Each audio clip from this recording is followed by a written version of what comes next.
All right, let's continue with more analysis now by welcoming political analyst Mr. Bongani Mahlangu. Bongani, it's such a pleasure and I suppose compliments to you, right? So let's get firstly your overall analysis in brief of the January 8th statement that was just delivered by Party President Cyril Ramaphosa. Good afternoon. Good afternoon. Compliments, AJ, to the colleagues in studio and viewers at home.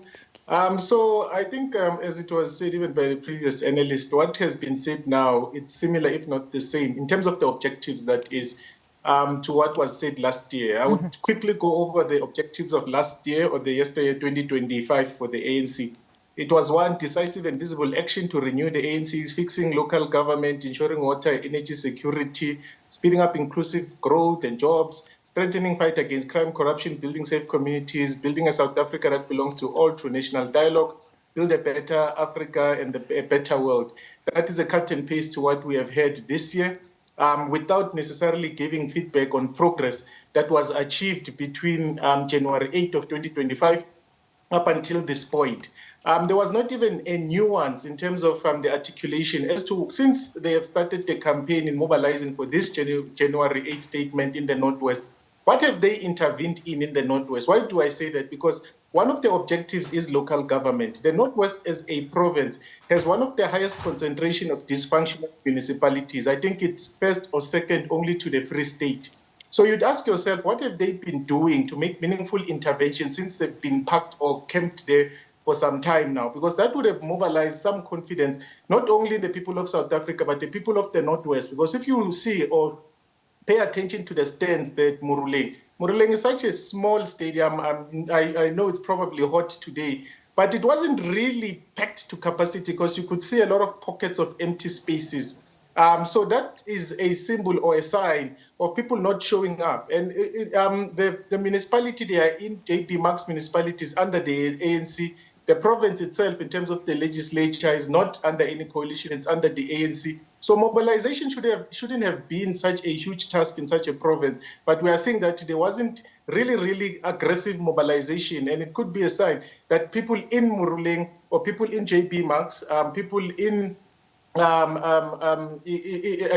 Kotane, not JP Marks, and people in the Northwest are not necessarily demonstrating the confidence that they used to demonstrate in the ANC. You know, that's a very interesting point that you make there, Bongani, because yesterday one of our political reporters, Natasha Piri, was actually speaking to some of the youth brigade members as they prepared, of course, for the gala dinner yesterday. And what one of these members said, I think his name was Hoshi, he actually pointed out that as much as they support the ANC comes there, does not prioritize their needs, and their promises are never delivered. And if they do, of course, choose some of those young councillors and fill them into positions, when those young councillors get into those councillor positions, they start being corrupt with the older generational leaders. So it seems like it's a wave and an ongoing, of course, circle of this perpetual corruption within the party. But it doesn't seem that there's a solution for this type of leadership. What do you say to this?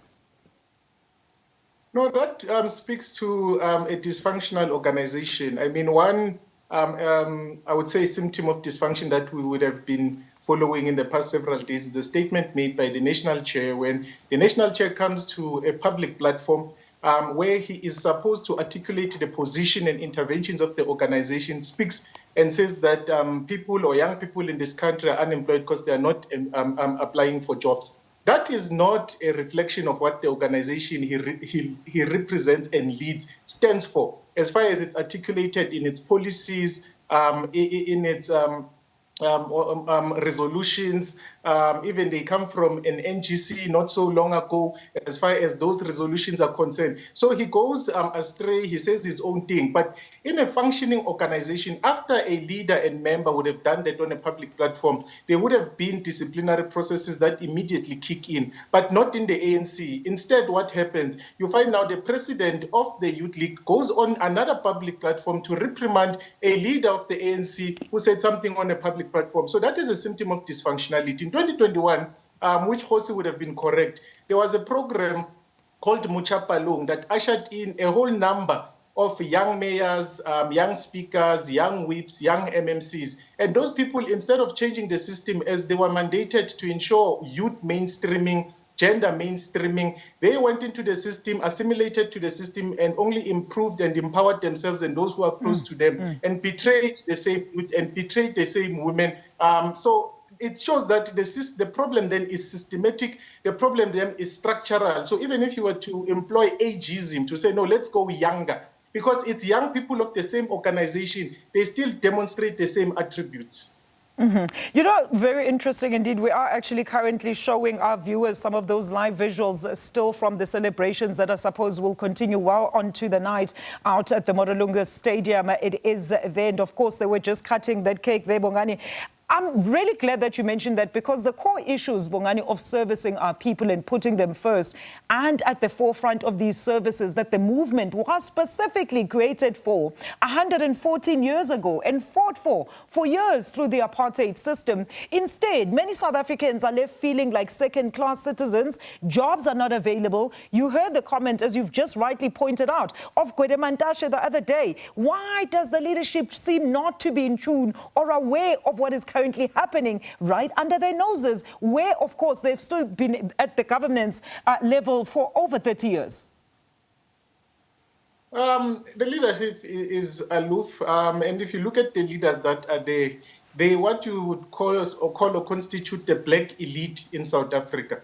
So those individuals are aloof. Those individuals only come to areas such as Moruleng or Bujanala only when it is these rallies, celebrations, but they are not there every day. If they are there, they are in the most affluent parts of Bujanala, such as that place there next to Waterfall Mall, such as Hartepies Poort Dam, and so forth and so on. So they are not in touch and in tune. Those are the elites. And this elite behavior starts because in 1994, during the transition, instead of abolishing these neoliberal structures and systems, and maybe to even go further and policies, they seek transformation within that framework.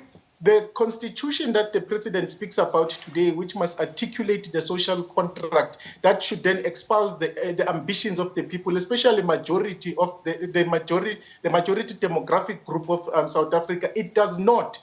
Because it is transformation within a neoliberal context. So that is why then you find leaders that are aloof, are there for themselves. And some of the leaders there, they know that they are running out of time. In terms of every election, the ANC dips in terms of support. So you have to mobilize as quickly as you possibly can in order to safeguard yourself and at least 2 generations of your bloodline. So they are not necessarily concerned. Bujanala is the economic capital of the Northwest. But if you were to go and look at how many people are struggling within that region, under the district of Bujanala, Rustenburg is the economic capital, is the richest municipality within the Northwest. But people of Rustenburg still struggle with water. People of Rustenburg still struggle with jobs and every other thing. So you ask yourself, where are the leaders of society? Where are the leaders of the ANC in Rustenburg, in Bujanala? No, they are somewhere in Hartepies Poort. If they reside in the Northwest, because some of them even reside in Sandton, they are not even residents of the province that they lead.